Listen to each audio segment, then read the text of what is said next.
Hey, what is up guys, Massive here, back to do another video. It's been a while since my last video showcasing a game. That is because I've been extremely busy on R22. There is a plethora of bugs and exploits that have been fixed. As of the time of this recording, there is one outstanding issue. Pretty minor, however. I'm going to probably address that in the next few days. Yes, it is annoying for people who have downloaded it already to have to download a hotfix, but it is what it is. I wanted to be really ambitious this version. I even took on the challenge of trying to fix the reverse move bug, which I had success with actually. I applied the fix to the stealth tank and mantis. Now it's not a perfect fix because when units aren't moving and they're attacking, they have the tendency to sometimes clip through other units that are also doing the same thing on my from the same player. In the case of stealth tanks, this is acceptable because you're not going to have a million stealth tanks on the map. They still respect collision. It still functions and behaves like a stealth tank would. The only difference is it doesn't reverse move bug anymore, which is great. That's one of the worst affected units in the game when it comes to reverse move bugging. Now, I did receive some feedback on the Hammerhead V35 Ox evacuate all button.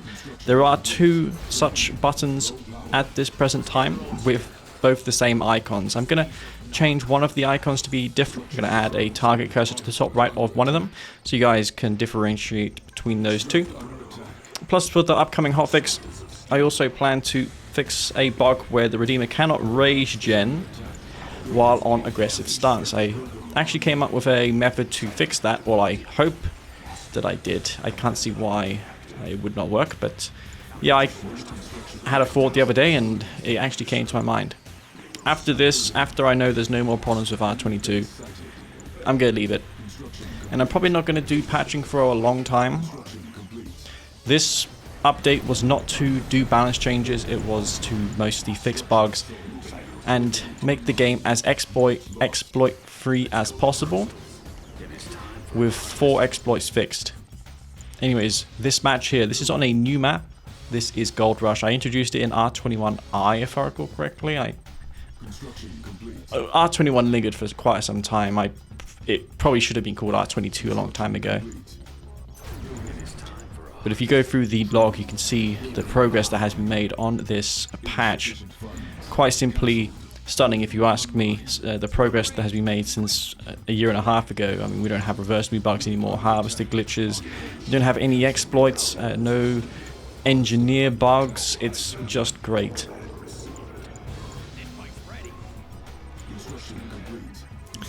And we've got a lot of new maps too. This is one of them. The Tiberium on this map is a little bit limited. I think Screen would be great on this map because you can use growth accelerators. On a Tiberium limited map, growth accelerators are going to be a really good thing. This is definitely a nice change of scenery for me because usually the maps are really large with a lot of Tiberium. This is very reminiscent of the old EA style maps like Tournament Tower, where there are 2 fields, both of which not without much Tiberium. So you've got to make every unit count. You can't be very wasteful. And the thing I love about Kane Draft is the units, the Tiberium regrows. It's not like StarCraft where when you mine minerals, there's no more minerals, they're ever going to come back. In this game, the fields can regrow if you let them, and that makes the original starting location relevant again later on. Little attack coming in here for the Seekers. Both of my engineers did get sniped by the Buzzer Swarm, so I was stalled from capturing my opponent's Tiff Spike. I'm going to try and take a Tiff Spike extra because I'm against Skrin and I know that Tiberium on this map is a big deal. I'm going to try and get 20 credits a second over my opponent. I am sacrificing the blue tip, however, for this short-term spike advantage. But the longer those spikes are left uncaptured, the better it's going to be for me. I see a couple of descents coming towards the bottom of the map. Unfortunately, this map is pretty small, so I'm going to be able to defend this no problem. There's also a garrisonable building on the opposite side of that oil refinery or whatever it's called, oil dock. It's right there.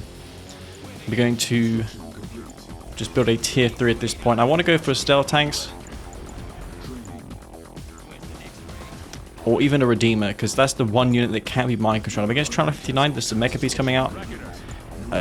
Stealth tanks, supercharged particle beams, Obelisk of Light. I need to start working on that right away so I can defend my base against the incoming mechapede aggression. We can see some Seeker's Descents and even enemy commando detected, which means there is a prodigy on this map heading towards me. 2 mechapedes taking out my harvesters. One of them goes down. I'm taking loss after loss here. I have EMP 2 of the Seekers. The Raider buggies are thinning out these disintegrator squads. I'm going to chuck down this obelisk. Focus fire the head. But unfortunately, I was unable to get it because the mechapede does go back. Prodigy now moves forward. I have nothing to kill this. I'm going to sell this off. It's better to sell it off. And the ability does not cancel. I mean, a prodigy nowadays, when your opponent sells off before you capture, it will reset the ability, which is actually expected. But it did not happen before. That's a fix. So he gets the War Factory, he gets the tier 3. I'm in huge peril now. I think what he should have done was gone into my base, maybe with the prodigy. But I would have almost certainly sold off my power plants and killed it then, so it was a good call he made going for the War Factory. Keeps his prodigy alive. I'm going to put down this shredder turret in the hope that I can get that prodigy, but it's unlikely as it runs away there.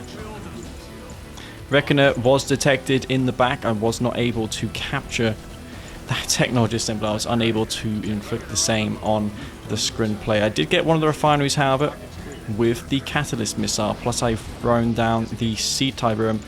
Nod Tiberium is excellent. It gives you over 3 grand of resources. I've said this in numerous casts, but just building the chemical plant to recycle the Tiberium is worth it. You can sell the chemical plant off afterwards, get a Tiberium trooper, as well as $1,500, which in this case, where both of us have not expanded, is a big deal. So yeah, this is the sort of map I want to see more of. Maps where every unit is very important to keep alive. I keep those Venoms alive. There are not many disc segments equipped on those Mechapedes just yet. Just a Seeker there for AA. I'm going to put down this Obelisk of Light, go focus down a Mechapede, and that will force back these units, especially with this avatar out here. And there is a bug fix in R22 now. The avatars can commandeer units a little bit further away than before. Now, what does this mean? Well, it means that the avatar won't interact with the unit's geometry that is trying to kill or capture or destroy. That before forced the unit to kind of run away from the avatar. So nowadays, these beam cannons will just get snatched by the avatar, and then you won't have to worry about the beam cannon, flame tank, stealth tank, bike from retreating from the avatar. You can also no longer abuse an exploit where one avatar can commandeer technology, more than one avatar can commandeer technology a single unit. That was a bug that existed. Many of the free-for-all players probably won't be playing R22 due to this, I'm imagining. Speaking of free-for-all, you probably will never see R22 be played in free-for-alls because there is no desync possibility, nor can you do this avatar glitch anymore. But I fix as many bugs and exploits as I can because they are prohibited to be used in tournaments and esports events. I've got these dual beam avatars. This is one of the great things about the low eco situations. You're forced to utilize the seldom used abilities like the commander technology on the avatar. By itself, the avatar is not very strong, but when you equip a second beam cannon, then suddenly it becomes a force to be reckoned with. I do have to watch out though for the prodigy, because that can area mind control and teleport it back. So force is getting taken out in the top, granting my avatar some XP. And I'm a bit paranoid about the prodigy. I do have quad turret upgrade, just so I can kill that prodigy a little bit faster. That's the main reason why I am queuing the shredder turrets here. I've got a disruption tower in the back and Venoms overhead. Venoms just slightly out of the stealth radius there provided to me by the disruption tower. There's a Devastator warship out, and that's why I'm beginning to queue some stealth tanks. That's going to be my answer to the Devastators and packs that are most likely going to be coming out of my opponent relatively soon. Hexbot taking damage, and I am really trying to kill this, but sadly for me, a phase field goes off, and now I'm in a bit of an exposed position here because the threat of a Prodigy coming in and aero mine controlling my units is extremely high. My Redeemer is there, does have a Tib Trooper inside of it, so I do have limited anti-infantry.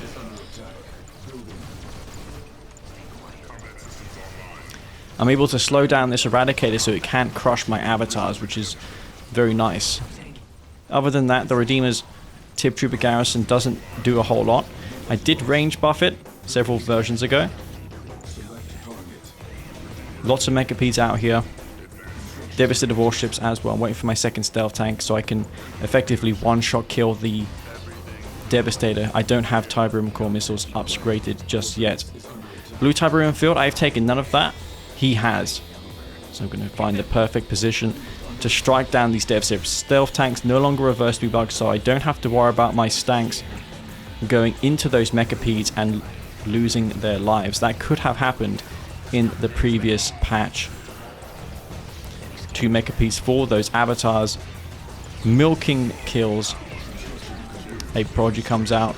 Area mine controls one of the avatars. My Redeemer was forced to crush it, but a Saboteur comes out. This is just Marked of Kane.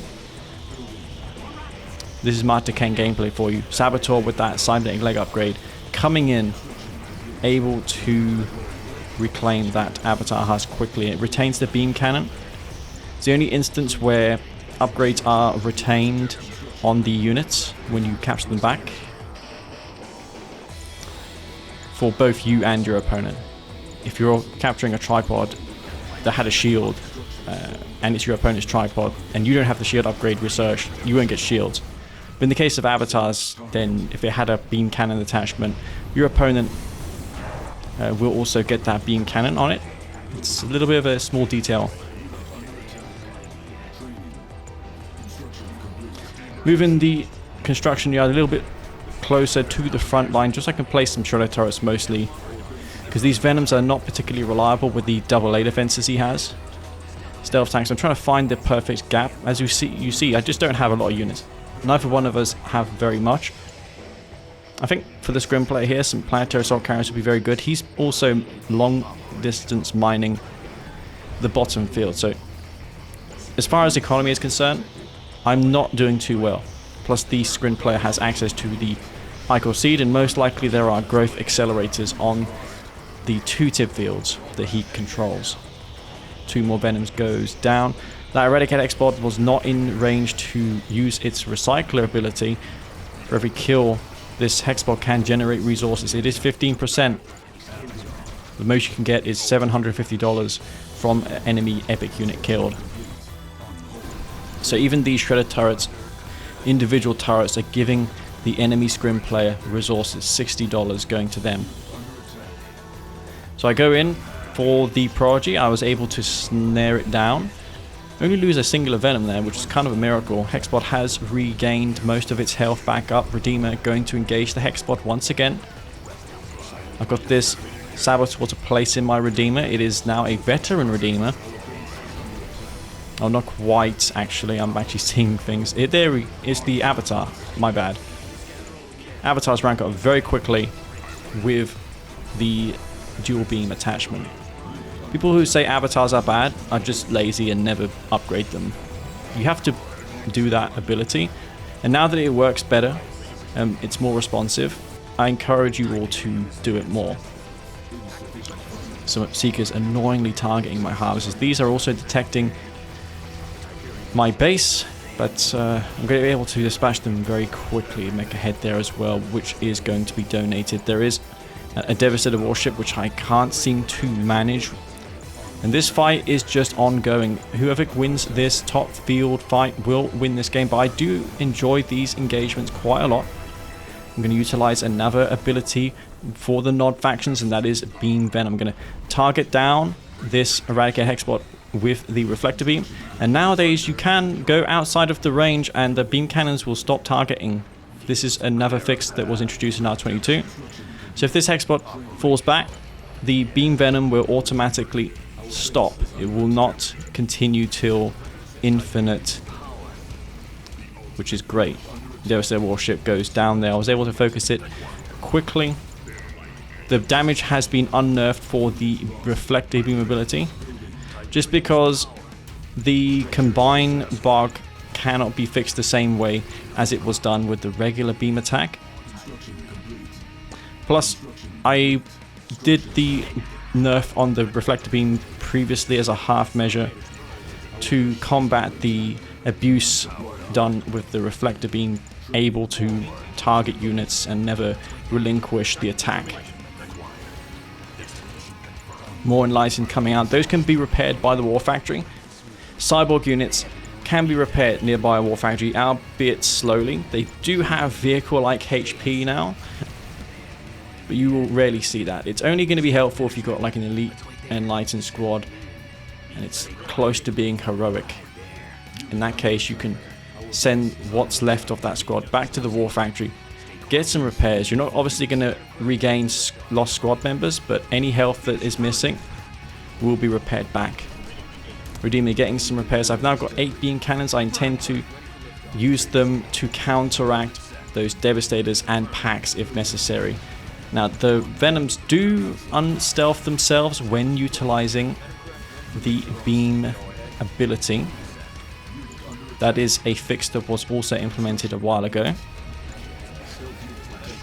My stealth tank sadly does go down, so yeah, when it comes to AA now, I only have these beam cannons and venoms. Venoms alone aren't going to cut it for me, because look how many AA turrets are here. There's like half a dozen of them. Not upgraded with shards, but you don't really need them as a screen against this particular style of play. More devastators coming out. This Hexbot's going to start targeting down friendly units. There's a tribot in the bottom. Gonna just see if I'm long leeching Tib there, which I am not. I'm surprised just how much I'm able to do with so few units. That was a juicy area mind control, taking out 4 of my beam cannons. So yeah, I was looking to be in a great position, and now suddenly I'm back to square one almost with all those beam cannons falling. The Prodigy is still alive, and this Devastator warship is also still going. And now I'm taking losses in the bottom. Gonna be careful here. I'm gonna sell the tier 2, not because I intend to stop producing beam cannons, but because I'm afraid of the Buzzer Swarm support power. And those tip troopers will provide me with anti-infantry to deal with that power there to kill this tribod. If I can build a Saboteur, I can quickly regain that tribod. So I've got a Saboteur here. Build it from the wrong hand of knob, which can happen when you're really frantically trying to play. And I see some amazing catalyst target, but I need some resources for that. I could sell a power plant or a shredder turret, but I want to keep the shredder turrets alive because there are still threats on this map that require particle shredder turrets. I used the radar jamming missile because the icon looks similar to me at that point. I never once confused the radar jamming missile and the catalyst, but at that time it seemed similar to me, so I just used the wrong one. It's only $300 though to fire off a radar jamming missile. It's 15 seconds as well.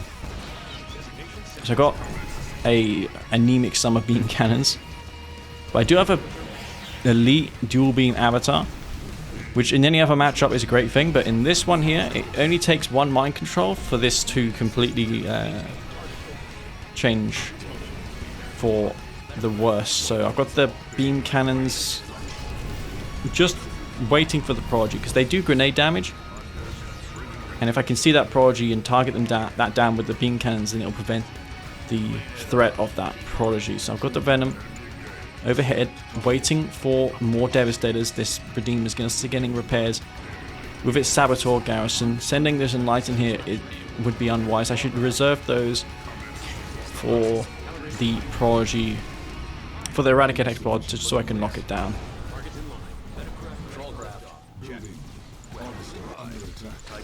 some Seekers taking out Harvesters, but you know what? At this point, with this Veteran, Redeemer, and Elite Avatar, I don't really need Harvesters at this stage of the game anymore. There's not much Tiberium left. I did summon in the Sea Tiberium before selling off my chemical plant. And this Hexpod is now taking damage. I should have maybe waited to fire off the Rage Gen, but I'm going to start taking out this drone platform. There's nothing that can be done to save this now. EMP the AA turret just so I can spare the lives of my Venoms. Doesn't matter though because there's a second turret there. Hexapod on more health than my Redeemer, but I do have Veterancy, which will even the odds a little bit more in my favor.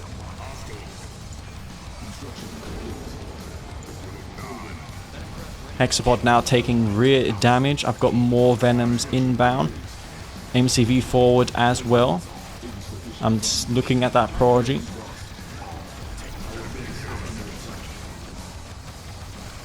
And the Hexapod will finally fall there to my Redeemer.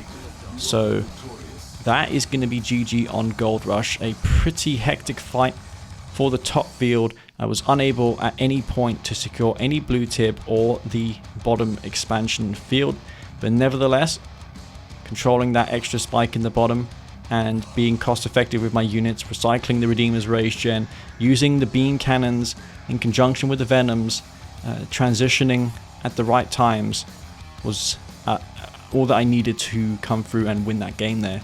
So if you enjoyed that game, guys, I would really appreciate a thumbs up and a like. I'd really do appreciate that. And yeah, I do plan to do more of these videos. I'm going to play more after I do the final hotfix for R22. As mentioned prior, there is one outstanding issue that I need to address. So that is going to be it from me. If you enjoyed the video, then yeah, you know what to do. And before I leave, I'd like to give a big thank you to all of my Patreon members for supporting me, my channel, and helping me stay motivated doing these patches and striving to improve this game beyond what has ever been accomplished before. Anyways, this is it for me, guys. I'll see you on the next video. Peace out.